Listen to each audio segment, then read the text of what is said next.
Namo. Thank you for joining me for our daily practice check-in. Listen, listen, listen. This beautiful sound calls us back to our true home.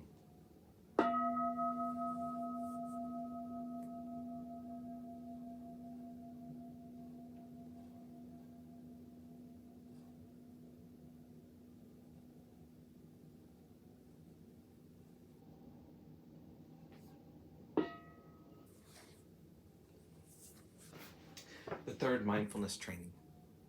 Aware of the suffering caused by sexual misconduct, I vow to cultivate responsibility and learn ways to protect the safety and integrity of individuals, couples, families, and society. I am determined not to engage in sexual relations without love and a long-term commitment. To preserve the happiness of myself and others, I'm determined to respect my commitments and the commitments of others. I will do everything in my power to protect children from sexual abuse and to prevent couples and families from being broken by sexual misconduct.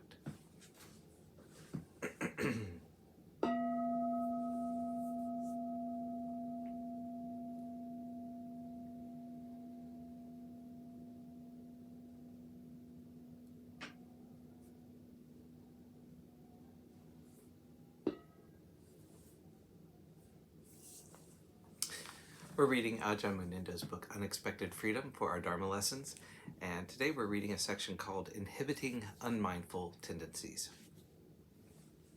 Often, when we are making an effort to be restrained in our attention, not to just heedlessly follow things, we can't really see the point of doing it. It's only later that we realize the benefit. A young monk once went down to Bangkok to renew his visa, and while he was there, he was asked to speak at one of the biggest universities in Thailand. To his surprise, he handled the talk and the question and answer session with confidence and ability. On returning to the forest monastery, he asked Ajahn Chah, "How can it be that most of the time when I am here, my practice seems like rubbish? I feel like I'm wasting my time. Then in a situation like that, I come up with the goods." Lumpur Cha answered, saying, "Our practice is like being a gong. Most of the time you are just here, doing what you do, being mindful of the simple things like sweeping leaves, pulling water from the well, walking up and down on your meditation track, feeling like nothing is happening. You are simply doing what you need to do to stay mindful of the present moment. Then someone comes along and strikes this gong, and the sound is beautiful. However, we're not supposed to be sitting there worrying about what our sound may be like." When in formal meditation, we're focusing attention on the sensation of the breath. So many interesting things could come along for us to think about.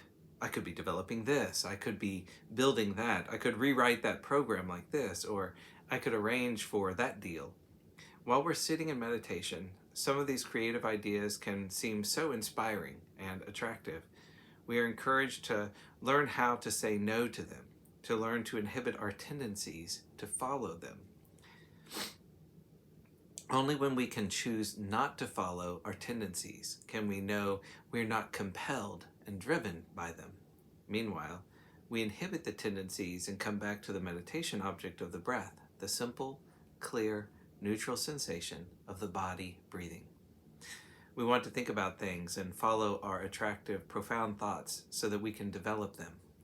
Can we say no to this tendency? There's often a fear that manifests that if we say no to this profound thought or this beautifully exquisite creative fantasy that is just emerging, then it will die and we will lose our wonderful idea forever. We'll lose our intelligence, and the consequences of that could mean losing our self-esteem and dignity. We'll lose our potential. We'll lose our superior ability to think profound thoughts. This is traditionally understood as Mara coming in, threatening us and saying, "Whatever you do, don't practice restraint." We shouldn't ignore Mara. The Buddha didn't ignore Mara. He just said, "This is Mara." In our case, we can call such thoughts Mara, or we can say, "There is a fear that I will lose my creativity if I inhibit this tendency to follow this fantasy, but I don't really know." We don't blindly or forcefully return to focusing on our meditation object. We carefully restrain our mind, attending to it with patience, and return to the meditation object. We learn to say no to distracting impulses so that we're in the center of our lives.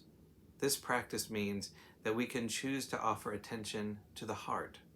We can give ourselves into something without the mind being compulsively distracted this way and that.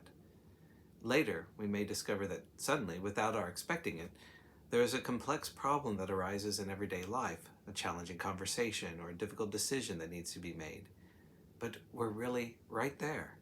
There's a strength of mind there that has come directly and proportionately from our good practice. We may not have seen that strength building up in the moment of restraining our attention from following its habitual tendencies, but all that effort we have made to restrain the mind over and over again, coming back to the meditation object, has generated real strength of presence, strength of mindfulness, sati. When we need that strength, it spontaneously and selflessly manifests. In this way, we become inspired and encouraged to keep on cultivating mindfulness and the discipline of attention. I use the word discipline not in some brutal regimental way, but in a sense of giving direction to something that's dynamic and alive. So long as our minds are still swayed by deluded preferences, if we give no direction to our attention, then it will just go anywhere and everywhere.